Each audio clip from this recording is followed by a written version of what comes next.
L'Est du Congo, une région dévastée par la guerre depuis 12 ans. Après la fin du génocide au Rwanda, des milliers de Hutus ont trouvé refuge ici pour échapper aux représailles des Tutsis qui avaient pris le pouvoir à Kigali. Aujourd'hui, les Hutus réfugiés au Congo sont à leur tour victimes d'un autre conflit tout aussi violent.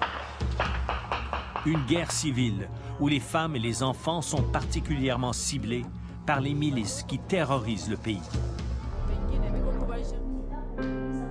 Cette femme Hutu travaillait comme infirmière quand sa clinique a été attaquée par des hommes armés qu'elle ne connaissait pas.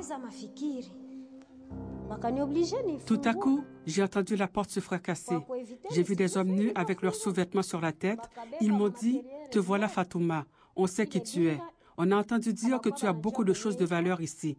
Tu as vu toutes nos femmes nues quand elles accouchaient. Aujourd'hui, c'est ton tour. » Les forces armées de la République du Congo, avec l'aide des casques bleus de l'ONU, tentent tant bien que mal de ramener la sécurité dans la région. Mais le territoire est immense et les casques bleus impuissants. Les milices continuent de semer la terreur, forçant l'exode des populations.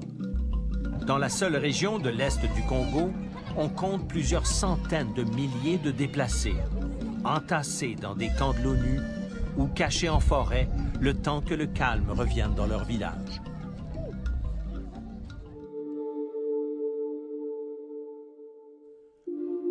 Une des armes d'intimidation privilégiées par les combattants, c'est le viol quasi systématique des femmes et des fillettes. Des campagnes de terreur d'une barbarie sans nom. Alors ils m'ont jeté par terre. Ils m'ont retenu les mains. Mon mari a essayé de me défendre, mais ils l'ont tué. J'étais enceinte de 6 mois. Ils ont pris une machette pour sortir le bébé de mon ventre. À ce moment-là, je me suis évanouie. Mais ma mère et d'autres personnes du village ont assisté à la scène.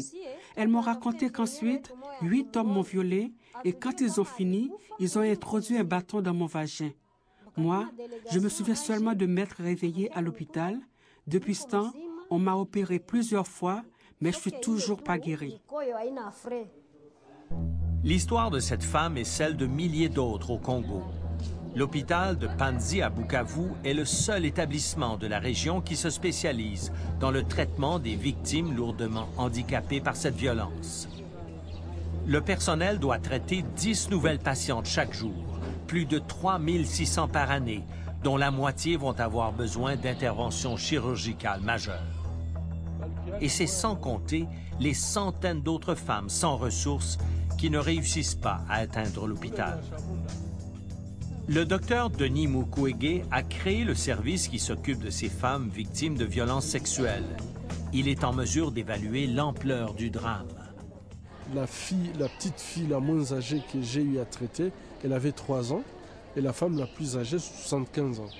Et ce sont des femmes qui se retrouvent avec des balles tirées au niveau de l'appareil génital ou au niveau du bassin, ou au niveau des cuisses, et souvent c'est après les avoir violées. Il y a des femmes où on n'a pas la possibilité de pouvoir les traiter médicalement, puisque tout a été détruit, et la seule solution, c'est de faire des dérivations qu'on appelle des colostomies ou des urétérostomies. Mais vous imaginez pour une femme qui vient du fin fond du pays, de la campagne, entretenir une poche de colostomie, c'est tout un problème. Il parle d'une tactique planifiée de la part des milices pour terroriser les populations. Ce sont des violences qui sont faites d'abord par plusieurs personnes, mais aussi en public. Et en fait, en faisant la violence aussi, ils laissent des marques qui sont indélébiles.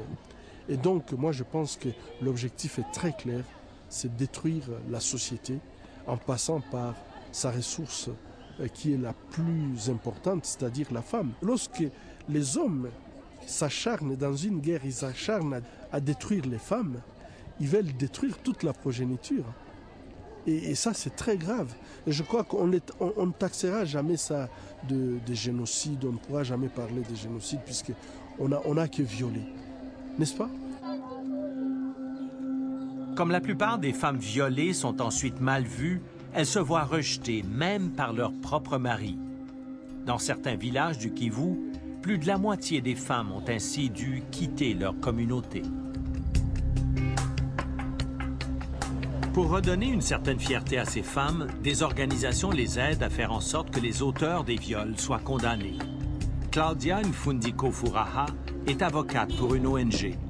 Elle rencontre des centaines de victimes de viols chaque mois pour tenter d'identifier les coupables et de les traduire en justice. Là, nous allons leur apprendre les nouvelles lois sur les violences sexuelles parce que notre mission, c'est de mettre fin à l'impunité. Les femmes sont vraiment ignorantes à la matière des droits. Elles ne connaissent pas leurs droits. C'est pour la première fois qu'elle apprend qu'on peut être victime et saisir les tribunaux.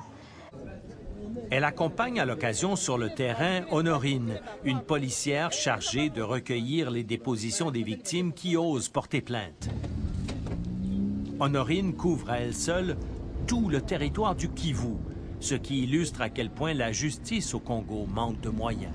Je trouve que tu es une femme dynamique, tu as la volonté de travailler pour ton pays, tu as même la capacité d'aider tes consoeurs. Mais le problème que tu as, c'est que tu n'as pas de moyens.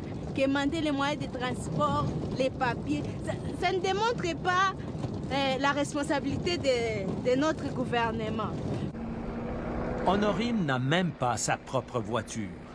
Notre équipe a dû lui offrir le transport pour qu'elle puisse se rendre ici, à 120 km de Bukavu, dans un centre d'accueil qui aide les femmes violées à se réintégrer dans la société. Tout ce qu'elle peut leur offrir, rendu sur place, c'est de recenser leur histoire.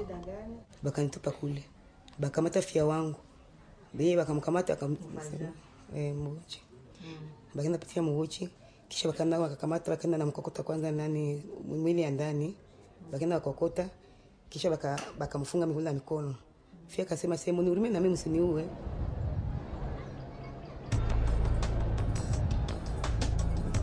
Et même si les autorités congolaises avaient les moyens d'arrêter les coupables, les institutions carcérales sont tellement déficientes qu'on ne pourrait pas les détenir longtemps. Quand elles ne sont pas détruites, les prisons sont de vraies passoires, comme ici à Bukavu. Les détenus sont ici, mais on n'est pas vraiment sûr que les détenus peuvent purger sa peine ici. La dernière fois, les prisonniers ont provoqué un incendie ici et tous les prisonniers sont partis. Dans ce contexte, où il est pratiquement impossible d'identifier et de condamner les auteurs des viols, où le système judiciaire, ruiné par la guerre, est quasiment inexistant, comment réussir un jour à mettre fin à ces horreurs?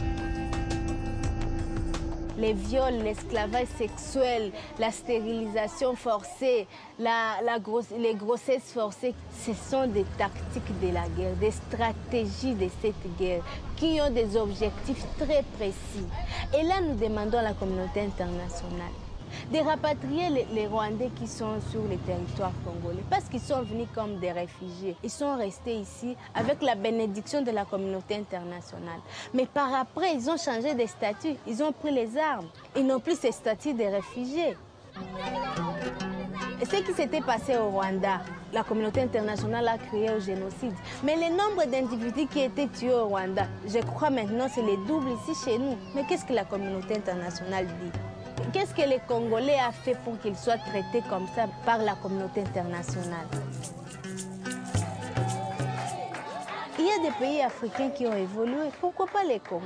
Et nous avons l'espoir qu'un jour, la République démocratique du Congo sera vraiment un pays démocrate où on va reconnaître les droits de l'homme, où la femme ne sera plus violée à tout bout de champ. Un jour, ça va arriver parce que nous travaillons pour ça.